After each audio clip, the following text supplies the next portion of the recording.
veis, al final todo llega en la vida, con un poquito de retraso por la lluvia, por el tráfico y un poco por todo. Pero aquí estamos por fin a empezar la presentación del libro sobre la Sábana Santa de Santiago Vázquez. Probablemente la Sábana Santa es uno de los mayores misterios y más, como diría yo, más de mayor interés, de interés más amplio que se desarrolla entre aquellos aficionados a la historia y al mundo de los misterios en general, ¿no? Santiago ha realizado un análisis realmente exhaustivo y yo creo que, aunque no soy un experto en el tema, puedo decir que es probablemente el libro más profundo, el libro más serio, el libro más solvente, el libro definitivo sobre el tema. Bueno, pues sin más, agradeceros vuestra presencia en nombre de la editorial, en nombre del Grupo Naya, su sello Verón, en nombre del NAC, nuestro anfitrión esta tarde. Muchas gracias a Santiago y le doy la palabra para empezar a hablar sobre el libro. Muchas gracias. Bueno, ante todo, disculpen porque Madrid está caótico por la lluvia y también vengo del hospital de un familiar. Pero nunca he contado esto cómo es, porque muchos de ustedes habrán pensado, los que han visto el libro en la portada, ¿es que acaso hay algo más que decir acerca de la Sábana Santa? Fue un acierto, lo nunca contado, porque realmente, aparte de entrar en lo divulgativo, lo meramente informativo, pues las medidas, cuánto mide, cuánto pesa, lo que se ve, yo quise ir más allá y hacer efectivamente lo que ya se denomina filosofía de la sintonología. Es decir, todas las ciencias deben tener, o tienen algunas más, su propia filosofía. Y claro, el campo de reflexión que abre el planteamiento que yo hago en este querido libro, pues sinceramente pienso que es muy interesante y que da pie, no ya en el terreno filosófico, sino también teológico, pero no es una teología católica. Lo aclaro en el libro, es un libro escrito para todo el mundo, crea, no crea, católico, no católico. ¿Por qué? Porque está la ciencia de por medio, en todo momento. Esto es lo realmente significativo. Es decir, que no hay en el libro nada que la ciencia no haya respaldado de una u otra forma. En definitiva, partiendo de algo que ya por supuesto tira por tierra lo que tantas veces se ha dicho de que la síndrome es una falsificación. Los forenses que han estudiado la imagen nos dicen que ese lienzo cubrió un cadáver. Este es el punto número 1 del que tenemos que partir, porque también es cierto que hay un capítulo más o menos extenso, pero como decía José María, pues exhaustivo, en el que yo refuto con argumentos todas las hipótesis que se formulan o que se han planteado para explicar el origen de la imagen, de la impronta somática. Realmente hablar de la Sábana Santa es adentrarse en un mundo fascinante, porque nos encontramos ante un misterio que hoy por hoy, en pleno 2014, todavía la ciencia no ha sido capaz de explicar. En muchos laboratorios del mundo, desde hace mucho tiempo y recientemente, se ha intentado reproducir la imagen sindónica, los resultados han sido nulos. ¿Esa es la realidad? Muchas gracias. La realidad es que se ha intentado, por todos los medios, imitar con todas las características, con todas, la impronta, la imagen de ese hombre. Y sin embargo, no han podido, no ha sido posible ni aun con la más moderna tecnología. Por tanto, ¿qué tiene esa imagen? Que es, entre otras muchas cosas, una imagen tridimensional, con información tridimensional, un cadáver del que brotó una radiación, energía de naturaleza desconocida. Realmente son preguntas y respuestas que quizás alguno acierte a dar. Yo planteo en el libro lo que yo pienso, pero no encontramos en toda la historia, no encontramos un solo lienzo mortuorio, porque es lo que es la sábana santa, en el que aparezca la imagen del difunto. Por tanto, ¿esto qué quiere decir? Al margen, como he dicho antes, de toda el cúmulo de información, de datos y demás. Luego haremos la ronda de preguntas o escuchar sus opiniones. ¿Quién es ese varón que ha sido crucificado, que ha sido flagelado, que ha sido lanceado en el costado derecho, que ha sido coronado de espinas? Hay una parte del libro que formulo. ¿Es Jesús de Nazaret el hombre que aparece en la sábana santa? Pues miren, aparte y muy muy lejos de lo religioso, es que todo apunta a que ese hombre no puede ser, pero por un mero cálculo de probabilidades, no puede ser otro más que Jesús de Nazaret. Si es Jesús de Nazaret, ¿cómo es posible que dejase su impronta, su imagen ahí? La pregunta es, entonces, ¿quién era Jesús de Nazaret? ¿Quién era? Hay una parte también, no adelanto, porque es algo que he escuchado desde hace muchos años, y es la opinión de que Jesús de Nazaret era un extraterrestre. Esto no se sostiene, porque brevemente está dentro de un contexto metafísico, teológico, que no se corresponde en absoluto con un extraterrestre. Hay una hipótesis que yo denomino inteligente trascendente. ¿Por qué? Ya verán ustedes qué interesante. Porque la radiación, esa radiación que brotó del cadáver, esa radiación fue controlada en su intensidad y en el tiempo. Esto es fascinante. Es decir, quien produjera esa impronta, esa imagen, la causa, debemos llamarla filosóficamente así, la causa dosificó la energía, la radiación, en sus efectos y en su duración. ¿Qué quiere decir esto, más coloquialmente hablando? Pues que si hubiese durado menos tiempo, apenas hoy distinguiríamos nada. Y por el contrario, si hubiese durado más, veríamos una silueta y nada más. Es decir, que esa causa que provocó el fenómeno de grabación o de impronta lo hizo inteligentemente.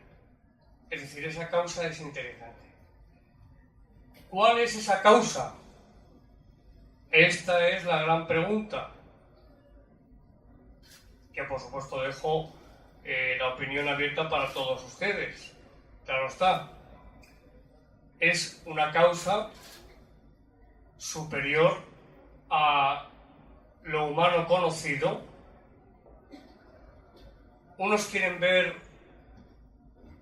la imagen o la fotografía de la resurrección en el momento en el que Jesucristo resucita. Esto se ha planteado, pero esto es dar, filosóficamente hablando, es dar un salto lógico, evidentemente. Eso ocurrió, pero no se debe decir que fue una actuación de Dios. Es sencillamente una causa de origen desconocido que no podemos afirmar, pero tampoco negar, que pudo ser la causa primera, el primer motor, o sea, Dios o el Ser Supremo.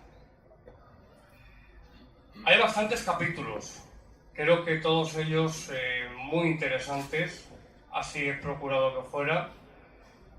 He tardado varios años en escribir este libro, si bien a salto de mata. Pues por ejemplo, cuando estuve dirigiendo y presentando en Radio Nacional de España el programa Sexta Dimensión, pues estuve 2 años, que duró el programa, ininterrumpidos, en los que evidentemente no pude tocar el libro. Por tanto, es un trabajo que yo comencé en 1996, que comencé a escribir, pero a recopilar datos ya en 1989. Y a mí, sinceramente, lo que me interesaba era descubrir si ese lienzo era auténtico o, por el contrario, era un fraude. La única prueba, que también le dedico una parte importante al tema, el carbono 14, es la única prueba, la única de las cientos y cientos que se le han efectuado a la síndrome, la única que habla en contra de su autenticidad. La única. En ese capítulo del libro del carbono 14 expongo todas las posibilidades. El carbono 14 no está indicado, ni mucho menos para un objeto que puede tener 2000 años, porque tiene o puede tener un margen de error. Pero no es lo mismo cometer un margen de error en un objeto de 100.000 años y variar 2000 años que un error en un objeto de 2000 años supuestamente y cifrar la sábana santa o datarla entre 1260 y 1390. Claro, es que varía mucho. Se dice, por ejemplo, Leonardo da Vinci. Esto lo hemos escuchado y lo han escuchado ustedes. Esta absurdidad, este absurdo que fue Leonardo da Vinci con una protocámara, la cámara oscura, con una emulsión, un maniquí, en fin. Es que Leonardo da Vinci nació en el siglo XV y ya tenemos documentación, pero muy anterior a 1356, que es cuando aparece la sábana santa en Lirey, en la colegiata de Lirey. Allí estuvo expuesta, pero es que hay ya documentación anterior. El libro he procurado que desde el principio esté perfectamente documentado en fuentes serias y no voy a contarles ahora todo el itinerario histórico, pero lo que sí quiero resaltar es que realmente esa información histórica, con documentos en la mano, proceden o están datados, pero mucho antes de lo que nos dijo el carbono 14. Claro, aquí la pregunta que se ha planteado muchas veces es si realmente pudo haber una conspiración en contra de la sábana santa. No se puede afirmar, pero tampoco se puede negar. Es que no se puede negar. Lo que sí se puede afirmar al 100% es que en este proceso de datación hubo ciertas irregularidades porque, según los estudiosos específicamente de ese tema, hubo filtraciones varios meses antes de dar los resultados, y al parecer en el verano del 88 ya se sabía entre comillas, cuál era la edad o la datación del lienzo de Turín. Se ha especulado muchísimo y ustedes habrán escuchado de todo igual que yo. En fin, empezando por la propia Iglesia Católica, en el libro lo dejó clarísimo. Yo no creo en absoluto, pero ni un ápice, nada. La Iglesia no tuvo nada que ver, la Iglesia Católica no tuvo nada que ver en el proceso de datación. Es más, el 13 de octubre de ese mismo año, cuando se dan a conocer los resultados, la Iglesia los acepta y dice que esto es materia de fe. Es decir, los católicos, que habrá muchos, no están obligados. No están ustedes obligados a creer en la sábana santa. Esto es importante. Se la considera una reliquia, si bien quizás la más importante reliquia del cristianismo. Pero de ahí a afirmar que se trata, como hemos escuchado alguna vez, de la fotografía de Jesús en el momento de la resurrección, eso son palabras mayores. Son palabras mayores que no se pueden afirmar. Luego también hay una parte, yo creo que muy elaborada, con la que he de decirles que sufrí, lo pasé mal, que es, la he titulado Radiografía de las torturas. Es decir, un capítulo dedicado íntegramente a conocer todo lo que se le hizo a ese hombre. Y les aseguro que con ese hombre, con el hombre de la sábana santa, hubo un auténtico ensañamiento. Es terrible, hay algunas fotografías que eran muy interesantes también, donde aparece o se refleja todo lo que ese hombre sufrió desde su prendimiento, si pensamos en Jesús, su prendimiento en Getsemaní, hasta su muerte en la cruz. Ya para empezar, presenta una desviación, una rotura, una separación del cartílago nasal. Y a partir de ahí, todos los golpes, puñetazos, se ha encontrado también, precisamente en el lagrimal y parte de la nariz, pues un salivazo, se analizó con microscopio. Un salivazo, es decir, que, como dicen los evangelios, se le escupió también. Luego se le cargó con un peso que gravitó sobre su espalda. Han calculado entre 40 y 50 kilos de peso. No les adelanto más.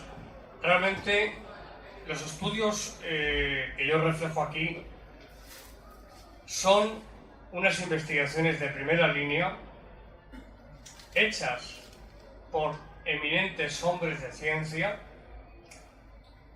forenses, anatomistas, patólogos, si es que podemos hablar de tantas y tantas disciplinas, por las que incluso auténticos, vamos a decirlo así, ateos, algunos se han convertido al cristianismo, pero este no es mi cometido ni es el cometido del libro, ni mucho menos. Sí hacer filosofía de la sindenología, pero no entramos en creencias, en lo que se debe creer o no se debe creer, y muchísimo menos. Hay otra parte que yo lamento mucho, pero que era absolutamente ineludible el hablar de ella. Tampoco les va a adelantar mucho, porque si luego cogen el libro ya saben ustedes todo del libro, pero hablo principalmente, o escribo principalmente, sobre qué puede sugerir o qué puede significar. Es un tema delicado, además. ¿Qué puede significar o suponer para las otras dos grandes religiones monoteístas, como son el judaísmo y el islam? El islam, adelanto muy poco, el islam, lo digo para el que no lo sepa, niega, para empezar, niega que Jesús de Nazaret muriese en la cruz. Esto es así, pero es con una buena intención. Voy a decir cuál es. Y es que dicen, porque como sabrán, el Islam a Jesús de Nazaret le consideran un profeta. Después de Mahoma o de Mohammed, es Jesús el más grande profeta. Y ellos dicen, o el Corán dice, que un profeta no pudo morir de una forma tan humillante. Pero no solamente morir en la cruz, sino la pasión también. Y lo que dicen, resumiendo, es que fue un doble de Jesús el que fue flagelado, cargado con el patíbulo y finalmente crucificado. Esta es la opinión del Islam. Claro, si aceptamos, y supone mucho, si aceptamos que que la sábana santa es auténtica, evidentemente ese hombre murió. ¿Qué ocurre entonces con lo que predica el Islam? Quiero decir ante todo que yo me considero ecuménico, por lo menos, no intento dividir las creencias, pero sí es cierto que el Islam dice esto, que Jesús de Nazaret no murió en la cruz. Con lo cual, desde un punto de vista, en este caso sí, teológico, están por completo anulando la muerte, por tanto la redención, que habría mucho que hablar sobre este tema, porque es muy paulino. Es cierto que Pablo de Tarso en sus epístolas habla de la redención, y por otra parte el Islam niega la resurrección, que es el dogma central del cristianismo. Por tanto, fíjense hasta dónde podemos llegar si aceptamos lo que dice el Islam y también lo que dice la Sábana Santa. Es irreconciliable, es imposible. Es que no hay por dónde cogerlo. Entonces, o el Islam en esos puntos que he mencionado pues no está del todo acertado, por decirlo de una forma diplomática, o bien la Sábana Santa es falsa, lo cual no creo en absoluto. Y por otra parte, nos encontramos con el judaísmo. El judaísmo también es muy importante porque el Talmud habla, por supuesto, de Jesús. Y para empezar nos dice que María, su madre, tuvo relaciones sexuales con un soldado romano llamado Pantera, y que de esa unión nació Jesús. Esto lo dice el Talmud. No solamente eso, sino que dice, con lo cual ya reconoce, dice que Jesús de Nazaret hacía sus milagros con el poder del demonio, de la brujería, de la magia y de la hechicería. De esto es acusado Jesús, no ya en su tiempo, que aparece en los evangelios, sino en el Talmud. El Talmud, por tanto, reconoce indirectamente o directamente, según se mire, que Jesús era un taumaturgo, hacía milagros. No les desvelo mucho más porque en ese capítulo, para mí muy importante también, planteo, si la sábana santa es auténtica y ese hombre es Jesús y esa radiación, energía, brotó de ese cadáver en el momento en el que resucitó, como hipótesis no se puede descartar, la pregunta es, ¿qué sucede con el Islam? ¿Qué sucede con el judaísmo? Cada uno es muy libre de pensar lo que desee, pero yo les invito a que lean el libro, porque José María lo comentaba y en entrevistas que me han hecho también lo he dicho. Pero nunca he contado, que es como he empezado mis palabras. Es que, al menos que yo haya leído o me haya visto informado, lo que se ha publicado hasta ahora, vuelvo a decir que yo sepa, no ha planteado en absoluto la parte filosófica, en primer lugar, y la parte metafísica, si se quiere, también teológica, en cuanto a lo que supone la autenticidad del lienzo de Turín. Hay más capítulos. El primero de ellos es novelado.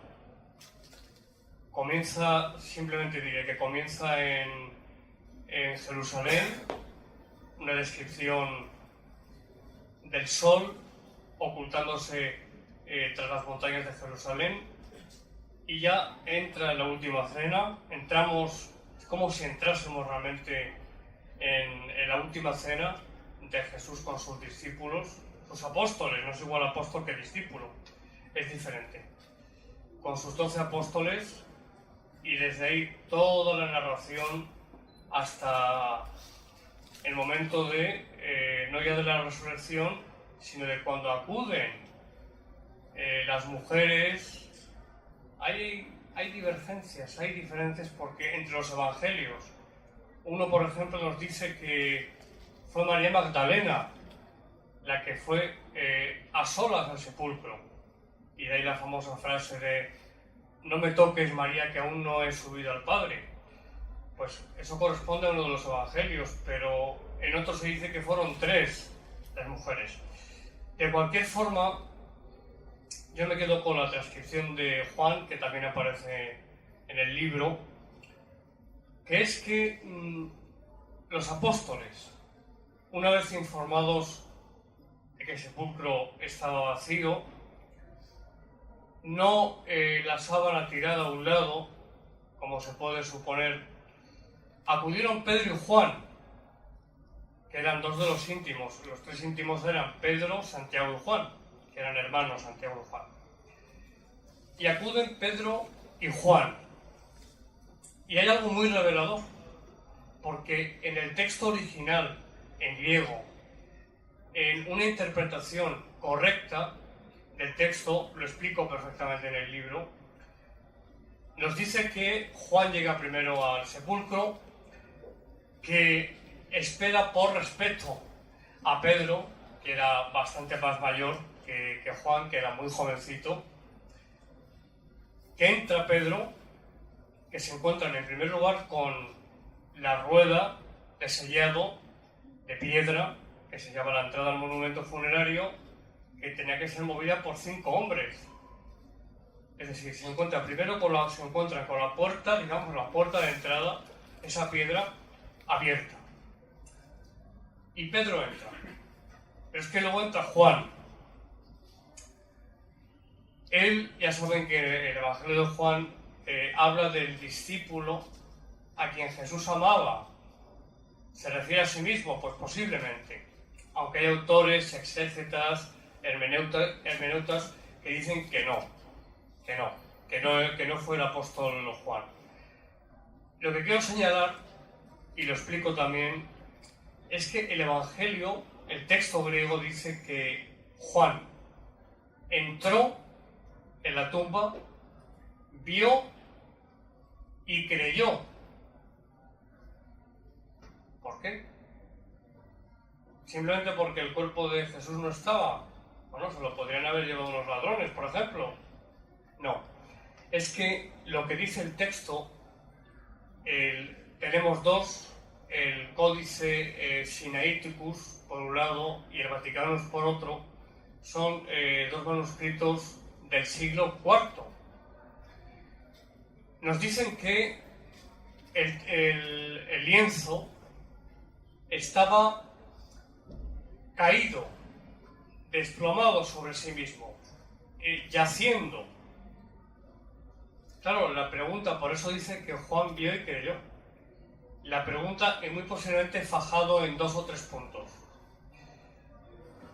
Vio y creyó, porque la pregunta, igual que si lo viéramos nosotros, la pregunta es, ¿por dónde ha salido el cuerpo del maestro? Esa es la gran pregunta. Si vieron cómo estaban dispuestos los lienzos, se habla en plural, también lo explico, aquí decimos unos pantalones, no son dos, es uno, o unas tijeras, no es lo mismo.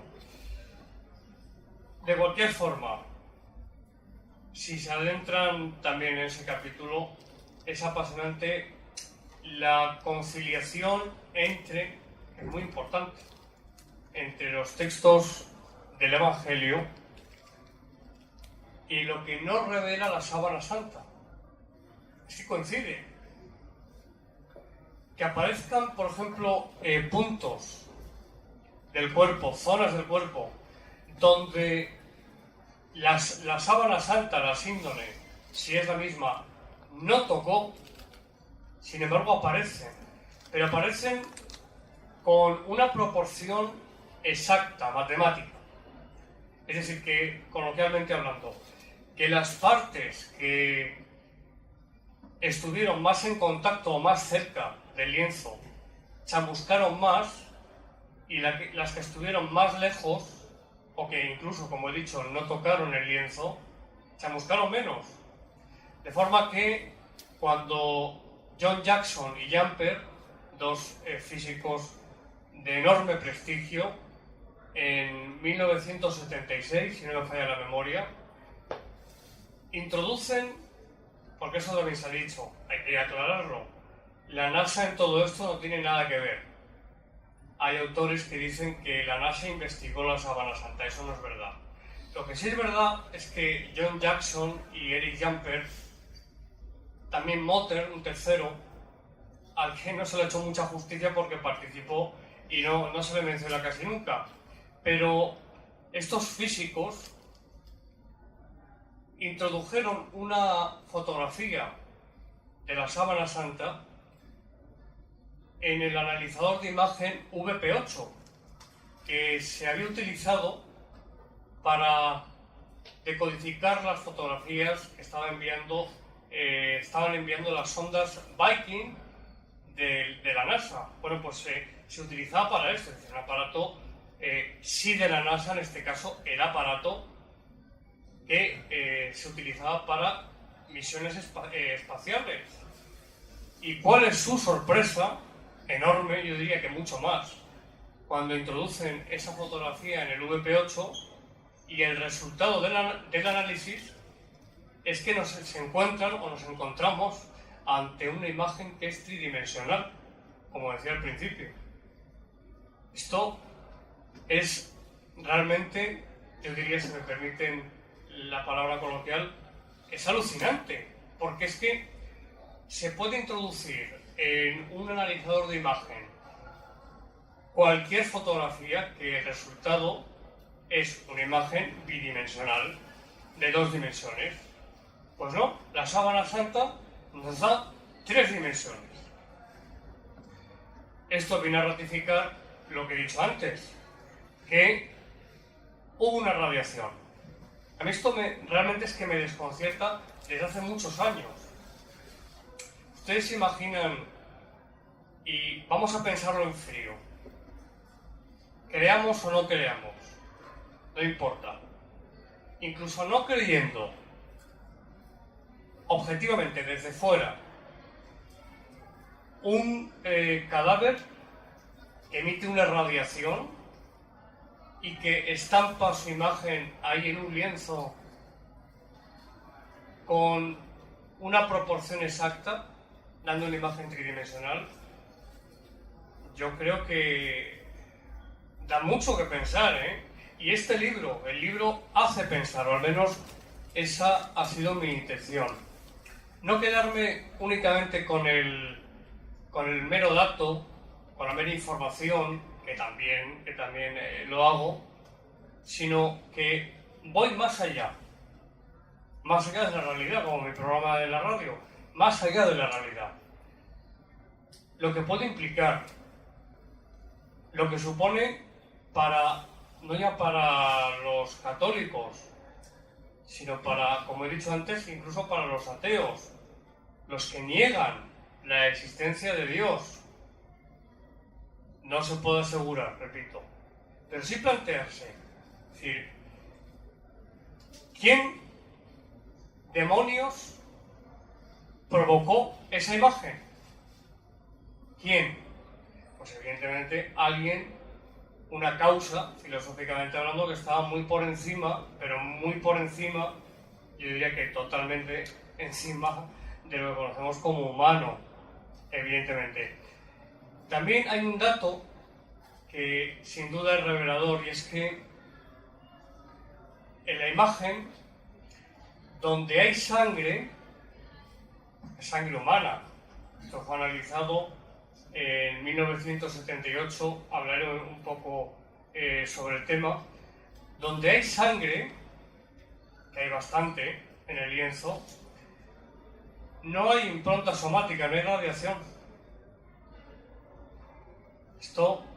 Esto es también muy desconcertante porque por la otra cara de la síndrome no existe imagen, es decir, la imagen no ha pasado al otro lado, no hay chamuscadura, que es lo que se produce en la otra parte.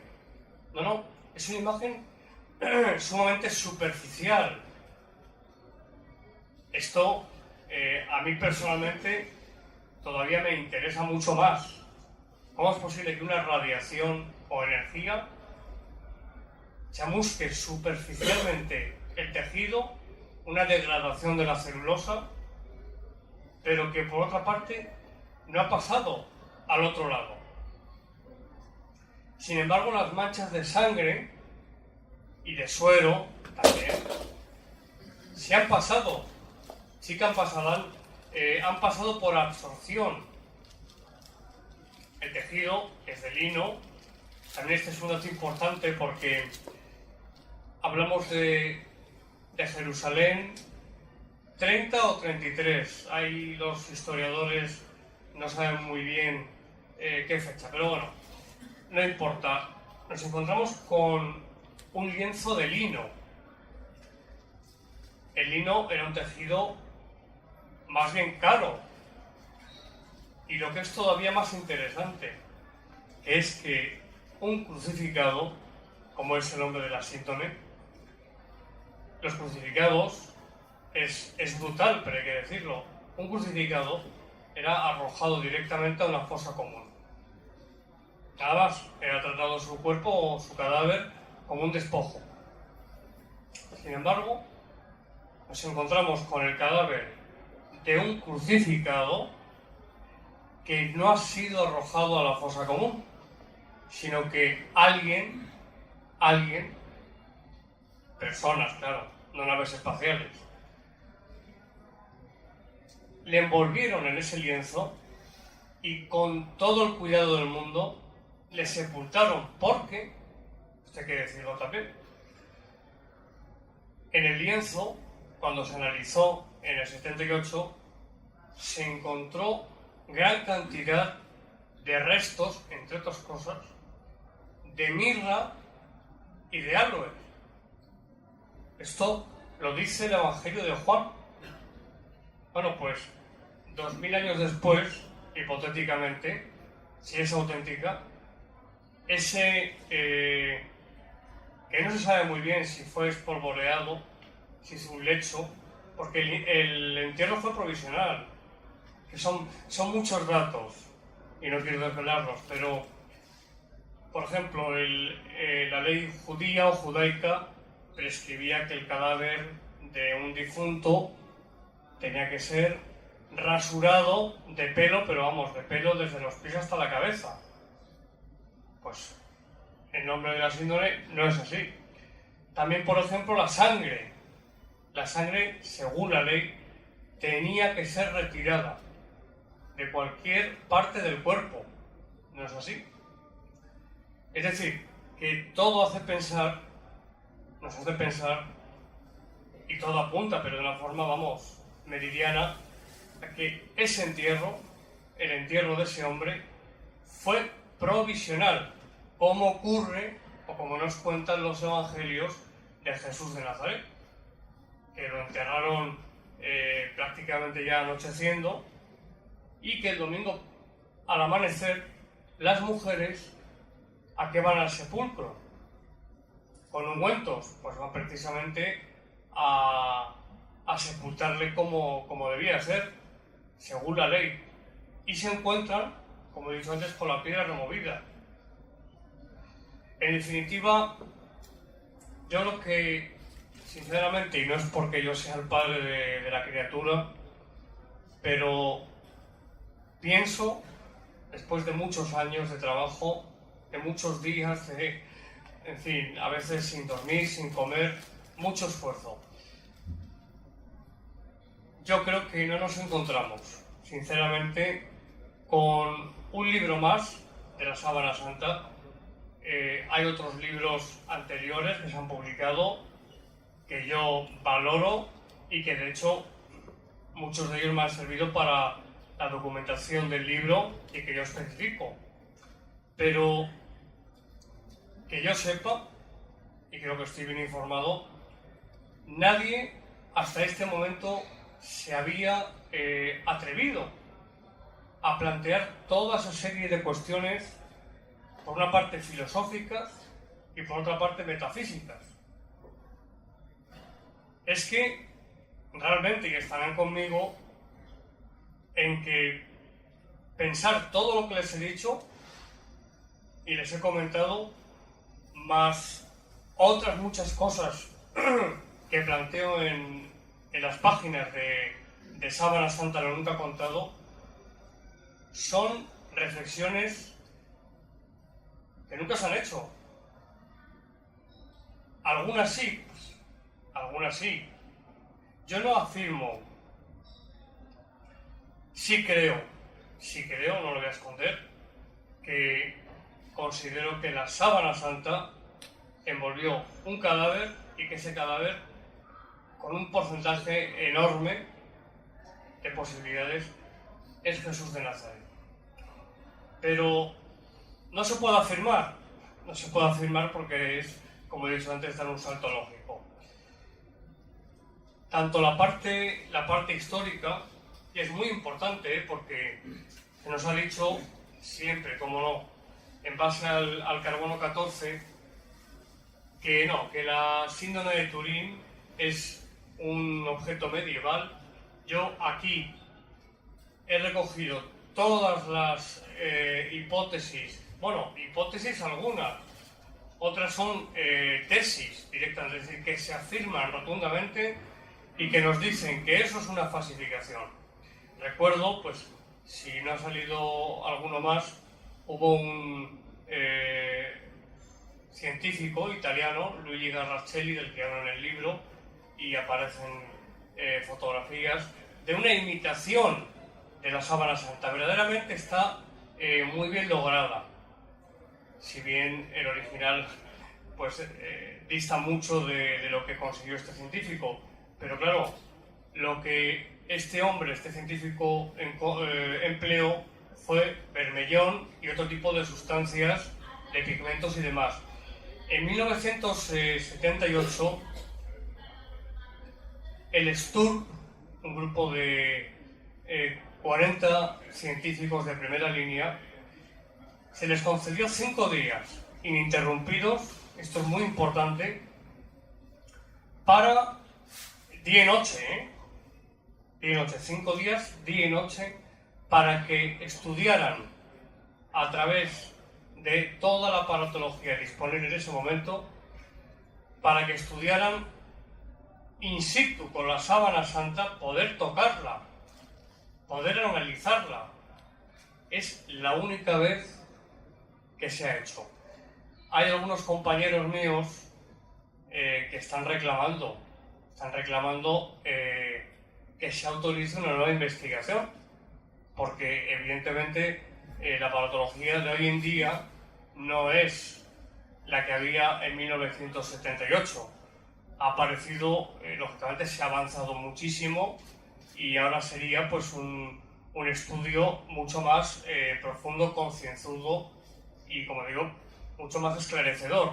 Pero fue suficiente porque en un principio el STUR lo que quería saber es si realmente lo que se veía ahí en la síndone era sangre, de qué estaba compuesta la imagen, si había algún tipo de pigmento.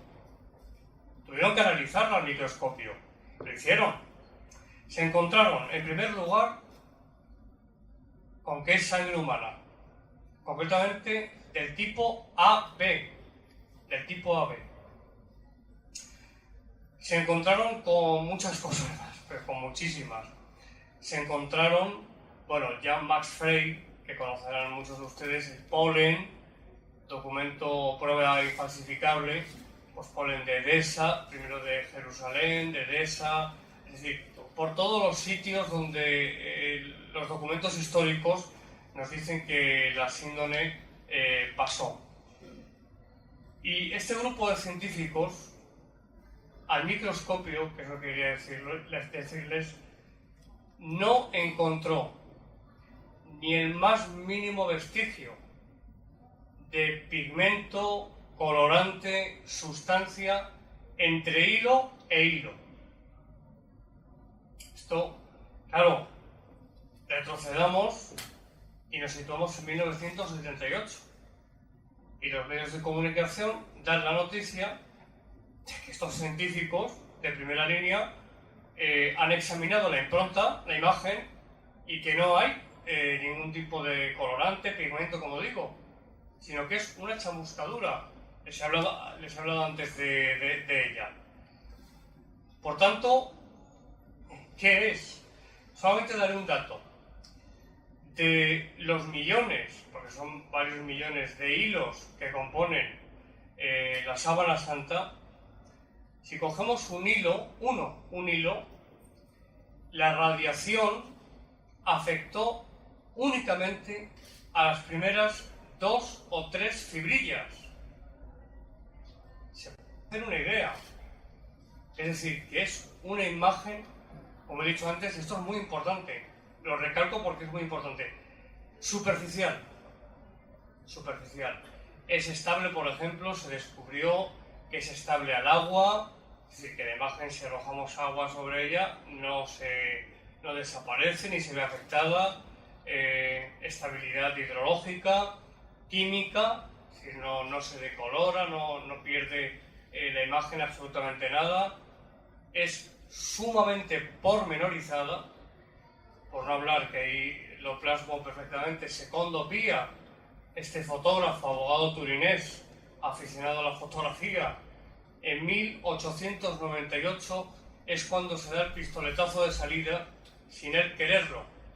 Y se da cuenta, no adelantaré mucho más, cuando fotografía la síndone, se da cuenta en su laboratorio de que en efecto el positivo, es decir, lo que se veía a simple vista era un negativo, y que el negativo en su laboratorio, en esas placas de hace mucho tiempo, lo que tenía delante era un perfectísimo positivo. Este es el misterio. Santiago empieza a estar preocupado. ¿Por qué? Estás explicando de una forma tan clara, tan exhaustiva el libro, que yo creo que nadie lo va a comprar. Hay muchas cosas, hay muchas cosas. Seguro que sí. Muchísimas. Si te parece, yo creo que es interesante a lo mejor establecer un turno de preguntas. No sé si quieres contar algo más y bueno, pues no, pasamos yo creo que a que los asistentes... Si me permiten que beba porque me he quedado un poco... En fin. Sí. Bueno, la charla ha sido... Bueno, esto es lo que está previsto.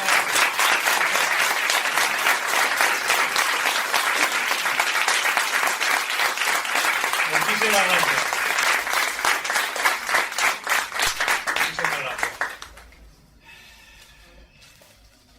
En realidad, yo quería puntualizar que, refutando al judaísmo y al islamismo, que no tienen ninguna prueba categórica para afirmar que la imagen que está en la sábana santa es la imagen de un ser que era Jesucristo, no tienen ni la más mínima prueba. Y quería por esto decir que la radiación de la imagen lo que supone es una instantánea, perfecta, psíquica. Por eso no considero que tiene ni positivo ni negativo. Y no pertenece, no está hecha desde fuera, es íntima. Es decir, Jesucristo mismo se autofotografió o se autoinmortalizó sin necesidad de ningún agente exterior. Es lo que quería decir. Le doy mi opinión, muy rápida. La radiación que provocó la impronta, su dirección fue en proyección ortogonal. Es decir, si imaginemos que ese es el cadáver, lo hago de una forma muy simple, el cadáver, esa radiación que brotó de todos los puntos, de todos y cada uno de los puntos de ese cuerpo, lo hizo en proyección ortogonal. Algunas personas no sabrán lo que es. Pues si este es el cadáver, la parte frontal hacia arriba, completamente, y por la parte dorsal también hubo, no solamente la parte frontal, es que por la parte de atrás también hubo radiación. En este caso, hacia abajo, pero siempre en esta dirección, en proyección ortogonal. Sí. Si me permite, una imagen psíquica interiorizada puede reflejarse fuera del cuerpo hacia el exterior, pero no del exterior al interior. Es decir, la imagen psíquica parte del yo, del sujeto que se autofotografía, que es la prueba exacta de que por eso es una imagen o una fotografía perfecta sobre una figura perfecta, como es la figura de Jesucristo, el rostro de Jesucristo y todo su cuerpo. Yo quería matizar. Es muy interesante, pero diré muy brevemente que, para empezar, ese hombre que aparece en el lienzo estaba muerto. Perdón. Es decir, claro. Perdón. Sí. No se puede categorizar sobre qué es la vida y qué es la muerte. No se puede decir No. Esto es vida, esto es muerte. Desde el punto de vista... No se puede categorizar. Eso nos llevaría a una discusión realmente profunda. Está en rigor mortis, es lo que digo. Está seguro Yo creo que sería interesante pues, que más gente participara. Muchas gracias. Hola. Hola. Te felicito por tu programa y por todo lo que trabajas para que, digamos, la parapsicología, que es lo que a mí me gusta, siga para adelante. Me considero una persona más amante de la parte espiritual más que el conflicto religioso. Entonces, yo percibiría digamos, en lo que hizo Jesucristo, lo que tú de alguna manera has tenido que ver en otros hechos parapsicológicos que estudias. Quiere decirse, más desde el punto de vista humano. Jesucristo, como maestro, como hombre que poseía una carga energética superior, pudo llegar a eso y a más. Pero es que pienso que esto se debería ver desde, digamos, desde la parapsicología o desde el espíritu, desde las ciencias que vayan, no desde la religión. Quiero decirte, el ser humano puede llegar a esas manifestaciones muchísimo más. ¿Qué te podría decir? Yo creo que tú lo sabes, has tenido que ver otro tipo de manifestaciones, porque eres hombre de haber visto, generalmente teñidos a lo mejor, pero yo creo que es una manifestación humana de la parte espiritual que se está perdiendo hoy en día y hasta dónde se puede llegar. Y por supuesto Jesucristo era un maestro en eso, más allá de la religión judía o musulmana. pienso que hay que verlo desde el espíritu, no lo sé. Y tú además has tenido que ver muchas manifestaciones que la gente tiene mucho miedo a ellas, pero yo, por ejemplo, he vivido alguna manifestación de algún ser que se ha quedado o alguna cosa. Sí. Son energías. Bueno. Muy brevemente. Decirle que gracias por sus palabras en cuanto a mi trabajo. Por otra parte, realmente Jesús, si ese es Jesús, recalco, estaba muerto. Es decir, el rigor mortis, apuntaba el caballero, no, es que estaba muerto. Por eso hablar de una actuación por parte del difunto, de ese crucificado, carece de sentido. Es decir, va en contra de lo que se ha descubierto, realmente. Y fenómenos que yo he presenciado, pues he presenciado muchas cosas, sinceramente. Y todas ellas auténticas, todas ellas, son muchos años ya. Empecé muy joven, y ya no tan joven ahora, pero realmente no es el libro, en resumen, hay una parte parapsicológica, pero como usted ha dicho, es más contemplada desde el punto de vista metafísico que científico. Si veis, la ciencia es el punto de apoyo del que partimos. Muchas gracias.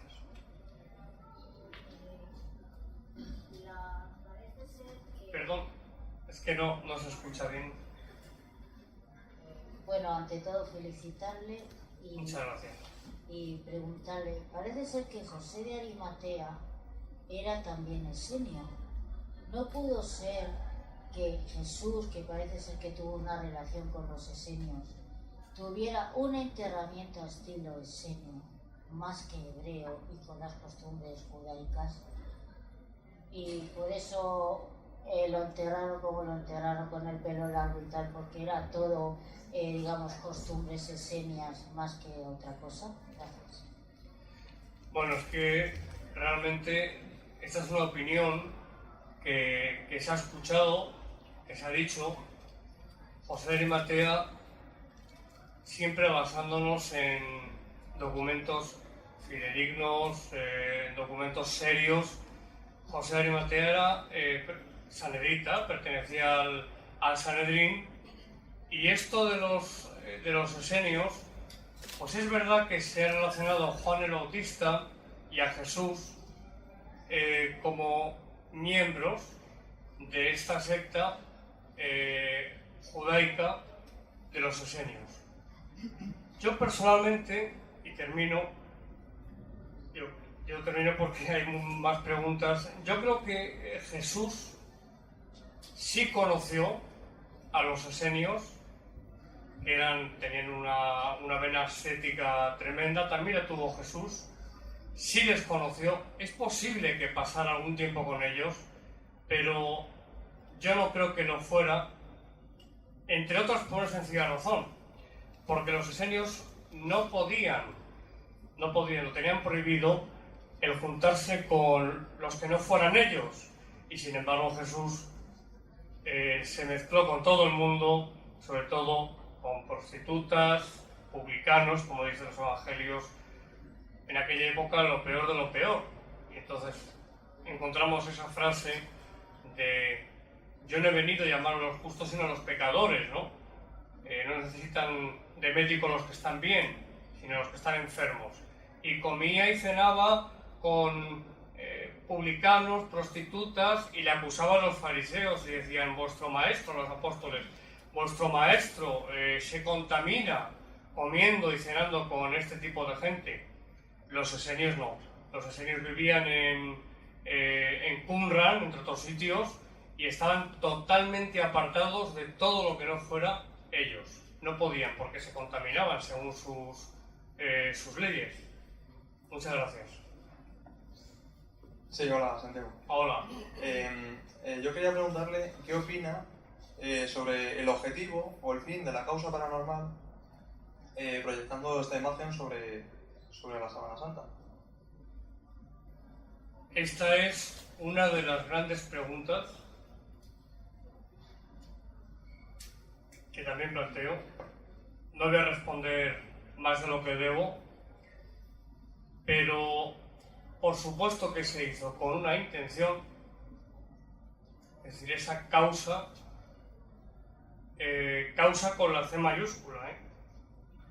Cuando se habla de causa paranormal es más correcto.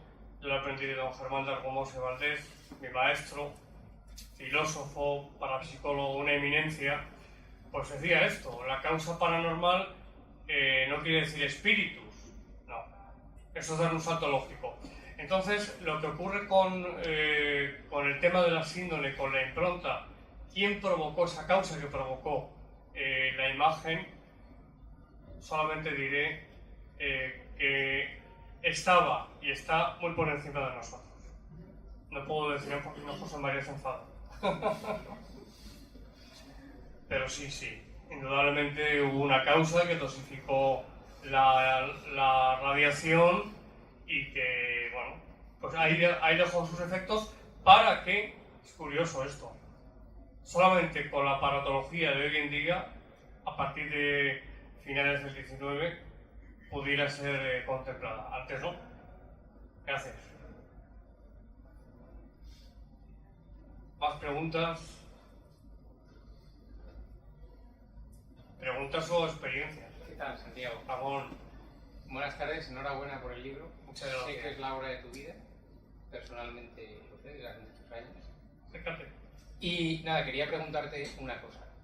¿Por qué crees que la Iglesia Católica, sabiendo lo que sabe de la Sábana Santa, no lo considera como un milagro y está mucho más investigado que otras cosas que sí las consideraban locales? Gracias. Gracias, Ramón. Es interesantísima la pregunta. En primer lugar, no se hace de momento una investigación in situ, porque yo creo que lo del carbono 14 ya hizo un poco de mella en el asunto.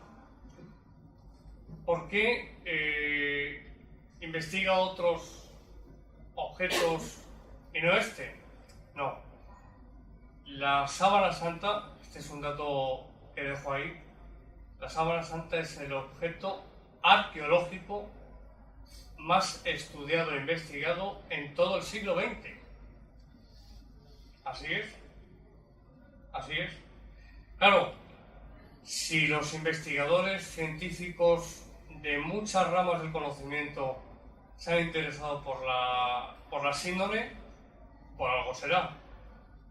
Por algo será. Y si las investigaciones han continuado en el tiempo, a lo largo de ya más de un siglo, por algo será. Solamente, como he dicho, el carbono 14 dijo no, es medieval, pero ahí está el libro para que lo lean y para que conozcan pues todas las posibilidades que pudieron darse para que la sábana pues quedase atada en la Edad Media, sencillamente. Gracias, Ramón. Sí, hola, buenas tardes. Buenas tardes. Me gustaría preguntar también a qué tipo de fuentes ha recurrido. Si es solo la Biblia, un evangelio apócrifo, o que me concretas Sí, un poco no. más en qué te has basado ahora. No, los apócrifos no es que sea enemigo de los apócrifos, simplemente es que los evangelios apócrifos, que muchas personas dicen que por qué esos 4 y no más, pues mire, porque los evangelios apócrifos, la mayor parte, por no decir todos, fueron escritos en el siglo II. Eso para empezar, son muy tardíos. Sabemos que, por decirlo así, cada comunidad cristiana tenía su propio evangelio, pues el protoevangelio de Santiago, el evangelio de Pedro, y así el evangelio de María Magdalena. Podríamos continuar con muchos, creo que son 60 y tantos los que se poseen. ¿Por qué se escogieron esos 4, los que tenemos hoy en día, que conocemos como canónicos, y no otros? La respuesta está en el libro. Esa respuesta me gusta. ¿Te ha gustado? Es que hay muchas cosas, muchísimas, que es imposible, ni aun en, de verdad, ni aun en 4 horas, 5 de hablarles de ustedes, de plasmar, realmente de darles a conocer todo lo que yo en este libro de 600 páginas he recopilado.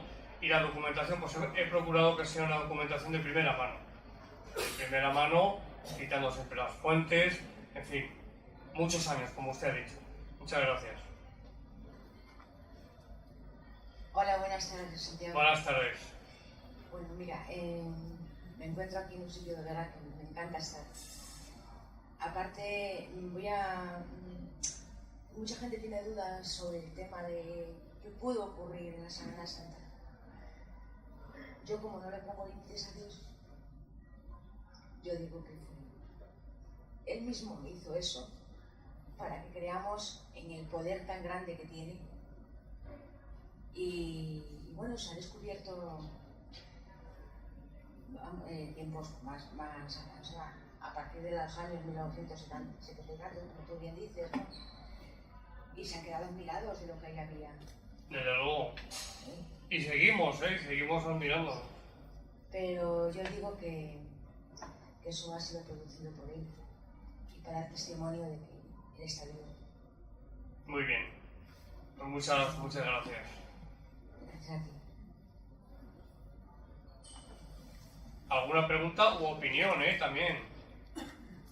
Yo, aprovechando que estoy Sí. en la mesa, quería pedirte que comentaras un tema que a mí me parece muy interesante, y es el hecho de que la obra de arte que aparece con fotografía encubierta es la verdadera cara de Jesucristo.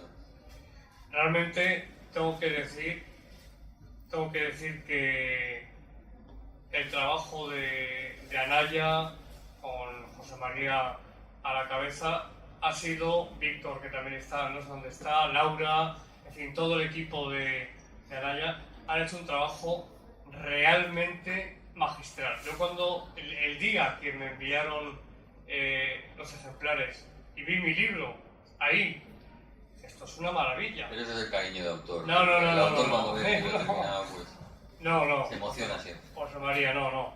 Es verdad. Un libro cuidadísimo, con todo, en fin. Es que es así.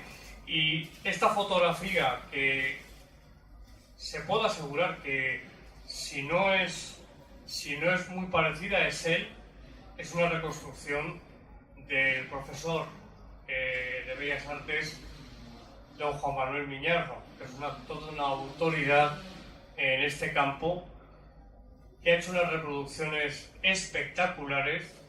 Yo les recomiendo que busquen ustedes fotografías, aparte de las que aparecen en el libro, porque tiene trabajos. Era imposible, lógicamente, en el libro añadir todos, imposible, porque tiene muchos trabajos en cuanto a iconografía religiosa, y en cuanto a este rostro de Jesús de Nazaret, está basado en las medidas exactas, cuidando todos los detalles del hombre de la síndone, plasmándolo en esta, porque es una escultura, no es pintura. Yo la he visto personalmente y les puedo asegurar que impresiona, de verdad, es que impresiona. A tamaño real, uno se pone delante de este rostro y incluso le da la vuelta, porque por detrás también tiene pelo, una pequeña coleta con un mechón que cae hasta el centro de la espalda. Impresiona, y es un trabajo pues que don Juan Manuel Miñarro pues nos ha permitido utilizar esta imagen como fotografía de la cubierta, de la portada. ¿Más preguntas?